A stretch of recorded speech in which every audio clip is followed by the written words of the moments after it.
big tax changes are here. In Budget 2025-26, the government is giving tax cuts to low earners but also introducing new taxes on pensions, digital payments and savings. So who saves money and who pays more? Let us break it down. If you make under rupees 3.2 million a year, the tax is going down. Say you earn rupees 1 million a year, your tax drops from 5% to 1%. That is like going from rupees 5,000 to rupees 10,000. Earning rupees 150,000 a month, your tax bill is nearly cut in half. Higher income earners get no rate cuts but a slight drop in their fixed tax amounts. And if you earn over rupees 10 million, there is a 1% surcharge cut meant to keep professionals from leaving the country. Businesses got some relief too, but only rupees 2.4 billion compared to rupees 60 billion for salaried individuals.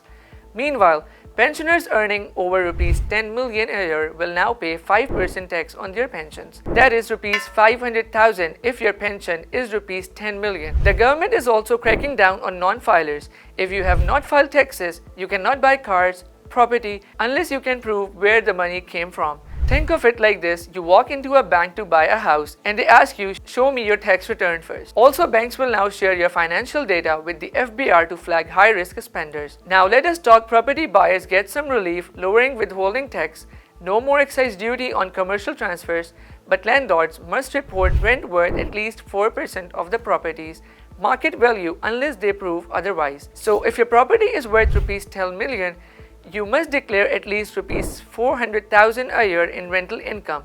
Want a full breakdown? Watch our detailed property tax explainer linked in the description. Now on the online shopping, if you buy or sell online, new digital transaction levy means you will now pay a small tax every time you shop online, even on cash delivery. We have got a full explainer on digital and e-commerce taxes too. Check that out after this, and there is more. 1% tax on cash withdrawals by non-filers, 6% tax on consultants and service providers, except IT, 15% tax for sports persons up from 10%.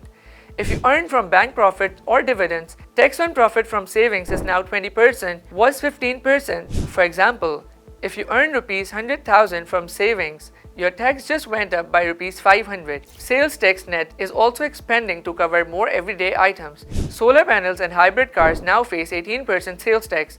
In ex-Fata and Balochistan, sales tax will be introduced gradually. Even your pet food, shirmal, savaiya and cereal bars are now taxed up to 18%.